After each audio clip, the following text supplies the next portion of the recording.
Hey guys, watch NRL360 from last night. Watched this small 3-minute clip. It's talking about Keary's issues, and then they've got a solution. Guess who the solution is? And then I explain a little bit at the end. Pretty quick movie.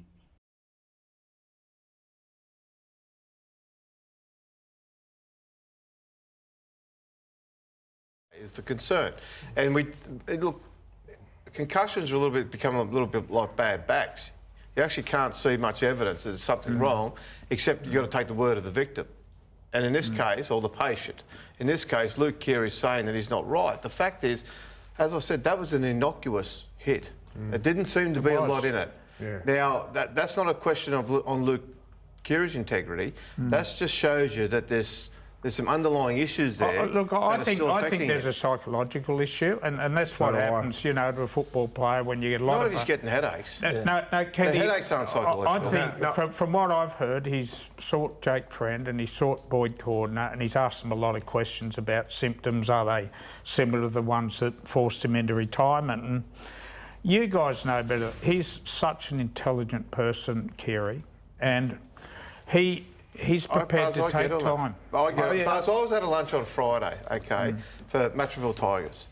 Bob McCarthy was there speaking, and he spoke, and I don't want to embarrass his former teammates, but he went through his former teammates. And Bobby McCarthy's in his late 70s, I believe now, and he was talking about his old teammates and how they're faring, and it was frightening to hear. Incredible, isn't it? Like some of them are in nappies, suffering dementia. It's horrible.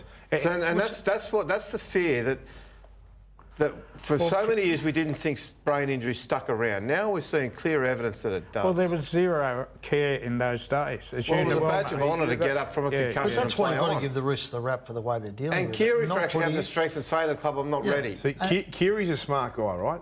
Yeah. He's got bachelor degrees, he's studied, he's gone to uni. And he needs his brain after footy break. He understands that. He knows the transition from footy to afterlife is not an easy one. He knows that he's got the capabilities to have a successful life after footy, and that's why he's probably got this hesitation, thinking, do I need to stay and risk dementia or risk CTE or life after footy and struggles life after footy, or do I just play the season out or call it at some point for quality of life? I think that's a bit dramatic considering what the doctor said. That knock there was like innocuous. No doubt he's seen Boyd and Jake as well up close. I mean, he's seen how this whole thing can unfold. We've seen NFL players retire. Getting there, Buzz.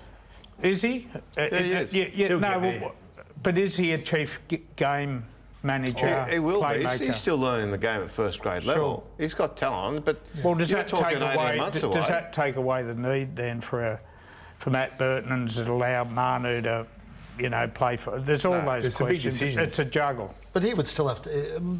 Manu's not a game manager, so he would still need to play that role if he was. If it was Manu in the halves, he would have to be the general. So Sam Walker's an out-and-out 7. Yeah, I agree. Yeah, but Kenny, there will be interest from November in it. Of course there will. Well, they'll tie him up before then. If they want to, the Roosters want to keep him, they'll tie him up before then. And Manu, is he playing 5'8" this week? Yeah, he is, Rudy. We do. So, I mean, moving forward, regardless of the position that Keary's at the moment, the Roosters are...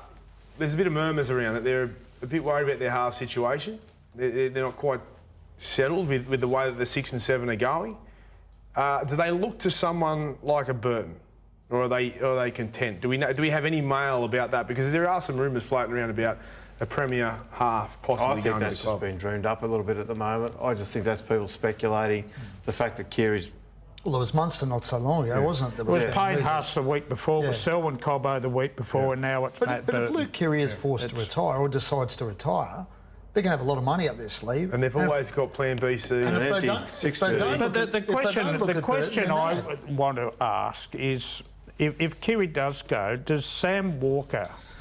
Dogs fans, they've already started. Watch this NRL360 clip from Wednesday night.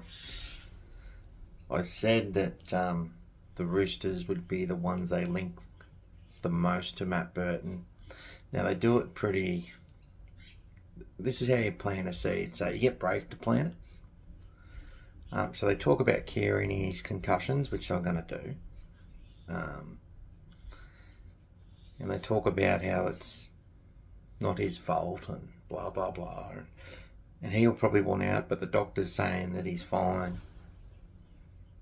He doesn't need to retire, but they're saying Keary will want to retire. And then an Astor with a little smirk. Matt Burton. There's rumours about Matt Burton. Yeah. So it's just going to keep flowing all year until November. Just block it out. And the other guys go, nah, it's just a rumour.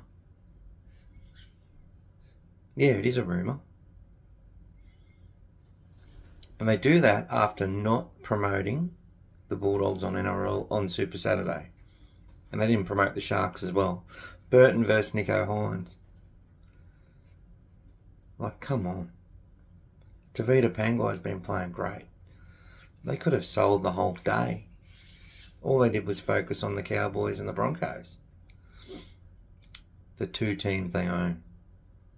But anyway, ignore the Burton rumours. I do worry about the Roosters. But just know this, guys. With Gus at the helm, our guys have now got the smarts on how to move players on and bring players in whenever they need. So trust in Gus.